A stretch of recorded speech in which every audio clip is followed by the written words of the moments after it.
बनाया। जब अंग्रेज भारत में आए तो उन्होंने आजाद ब्राह्मणों को गुलाम बनाया, जो ब्राह्मणों के गुलाम थे उनको गुलाम बनाया ही नहीं, बनाने की जरूरत ही नहीं थी।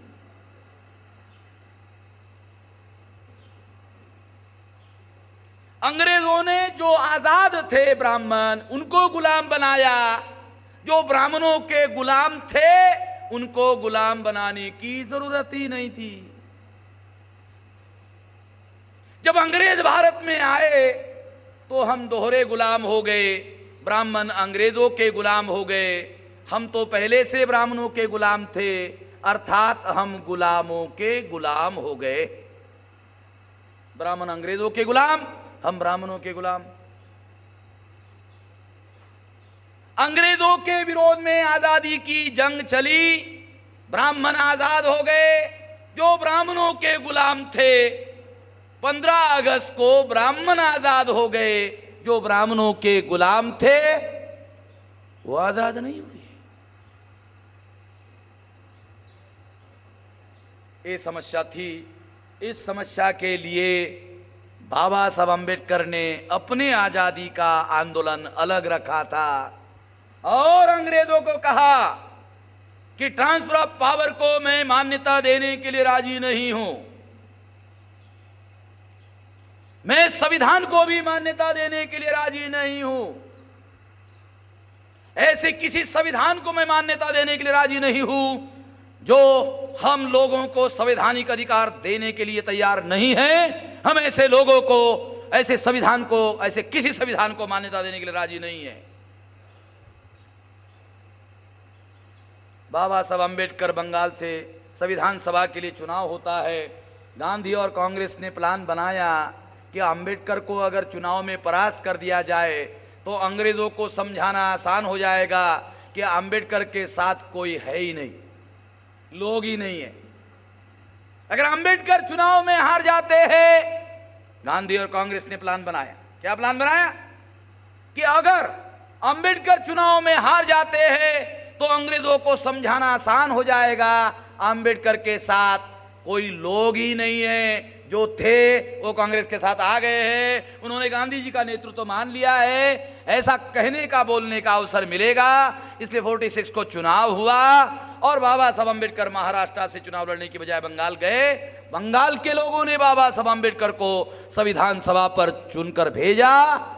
जिन 4 जिले के लोगों ने, खुलना, जसोर, बोरीशाल और फरीदपुर के बंगाली लोगों ने बाबा साहब अम्बेडकर को चुनकर भेजा, बाद में गुस्सा होकर गांधी और कांग्रेस ने वो 4 जिले पाकिस्तान को दे दिए दंड स्वरूप।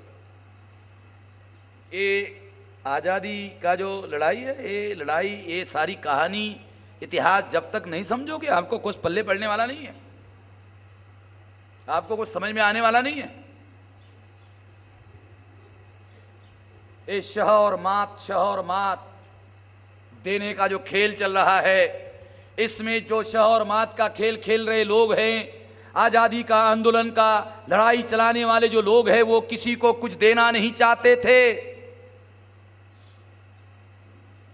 और बाबा साहब अम्बेडकर ऐसे किसी संविधान को जिसमें प्रजा को अधिकार ना हो मान्यता देने के लिए राजी नहीं थे।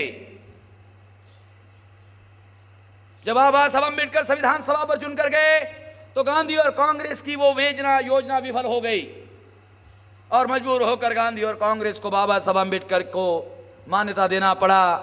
और इस तरह से बाबा साहब अम्बेडकर ड्राफ्टिंग कमेटी के चेयरमैन बनाए गए।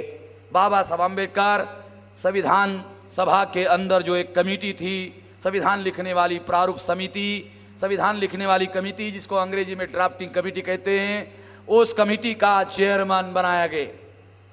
संविधान सभा का चेयरमैन डॉक्टर राजेंद्र प्रसाद और संविधान लिखने वाली समिति का चेयरमैन बाबा साहब अम्बेडकर। ध्यान रखना, कंफ्यूजन हो जाता है बहुत सारे लोगों का। मान्यता देने वाली जो हाउस है उसका चेयरमैन डॉक्टर राजेंद्र प्रसाद और संविधान लिखने वाली जो कमेटी है उसका चेयरमैन बाबा साहब अम्बेडकर। मजबूर होकर गांधी और कांग्रेस को बाबा साहब अम्बेडकर को ड्राफ्टिंग कमेटी का चेयरमैन बनाना पड़ा। ये गांधी जी की मजबूरी थी ये गांधी जी का उपकार नहीं था। ध्यान रखना, कांग्रेस के लोग इसको उपकार के तौर पर प्रचार में ला सकते हैं। अगर गांधी जी ने और कांग्रेस ने उपकार किया होता तो उस समय के अखबार वाले जरूर लिखते, उस समय के अखबार वाले एडिटोरियल भी लिखते कि गांधी जी ने बाबा साहब आम्बेडकर पर उपकार किया, ऐसा जरूर लिखते। अगर उस समय के अखबार वालों ने नहीं लिखा, न एडिटोरियल लिखा, न खबर दिया, तो इससे प्रमाणित होता है कि उस समय का फैक्ट कुछ अलग था, आज की परिस्थितियां कुछ अलग है। आज गांधी के साथ कांग्रेस को बाबा साहब का फोटो लगाने की भी सारी समस्या हो जाती है, कारपोरेशन में भी लगाना पड़ता है। कांग्रेस की जो स्थिति है आज और उस समय जो स्थिति थी, इसमें बहुत अंतर आ गया है। वार्ड का जो मेंबर होता है ना, वार्ड का कारपोरेटर, वो कारपोरेटर को भी बाबा साहब का फोटो रखना पड़ता है, कांग्रेस का जो उसको भी रखना पड़ता है।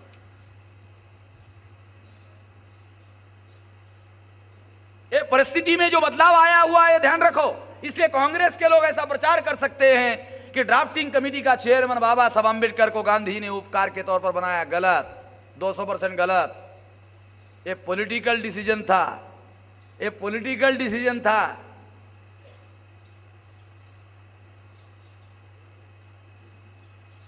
जैसे हमारे लोग कहते हैं कि बाबा साहब आम्बेडकर संविधान के महापंडित थे, इसलिए बाबा साहब आम्बेडकर संविधान सभा के संविधान लिखने वाले कमेटी के चेयरमैन बने, ये भी गलत। कांग्रेस के लोग कहते हैं कि बाबा साहब आम्बेडकर को हमने चेयरमैन बनाया, ये भी गलत। दोनों गलत बातें।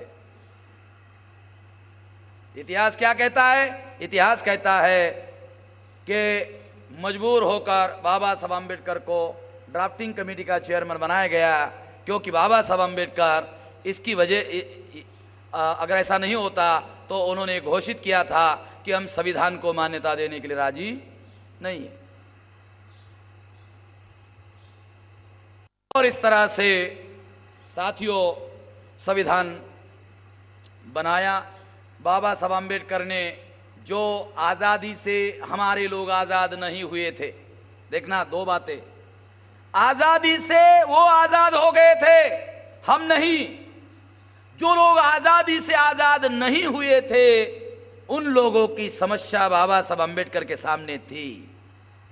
उनको आज़ादी कैसे दिलवाई जाए, वो आज़ादी कैसे मिलती? संविधान में लिखे हुए अधिकार मिलते तो उनको आज़ादी मिलती, लिखे हुए अधिकार नहीं मिलते तो उनको आज़ादी नहीं मिलती। इसलिए बाबा साहब आम्बेडकर ने संविधान तैयार किया, 395 आर्टिकल का संविधान तैयार किया। 69 आर्टिकल अनुसूचित जाति, जनजाति, अदर बैकवर्ड क्लास और धर्म परिवर्तित मूल निवासियों के लिए लिखे। 25 नवंबर 1949 को संविधान सभा में संविधान पास हुआ। 25 नवंबर 1949 को संविधान सभा में संविधान पास हुआ। 26 जनवरी 1950 को संविधान भारत में लागू किया गया। दो बातें, संविधान की पास होने की तारीख अलग है और संविधान भारत में लागू होने की तारीख अलग है। संविधान लागू किया गया, उसको लगभग 1 महीने का समय बाद में, 1 महीने के 1-1.5 महीने, 25 नवंबर यानी लगभग 2 महीने के बाद संविधान भारत में लागू किया गया। 26 जनवरी 1950 को भारत का संविधान भारत में लागू किया गया। इतना लंबा इतिहास आप लोगों को मैंने काहे के लिए बताया? प्रजासत्ताक समझने के लिए।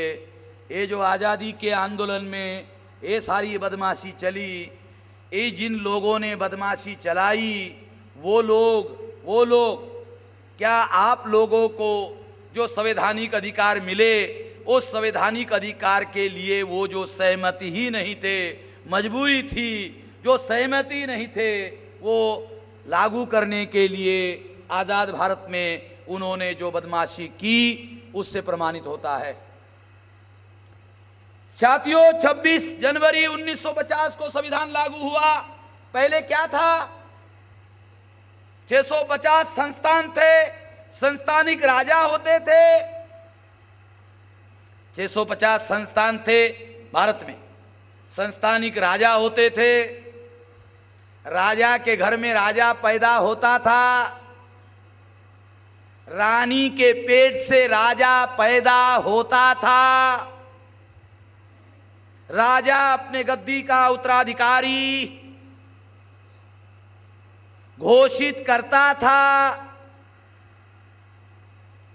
3 बातें, राजा के घर में राजा पैदा होता था, रानी के पेट से राजा पैदा होता था, राजा अपने गद्दी का उत्तराधिकारी नियुक्त करता था।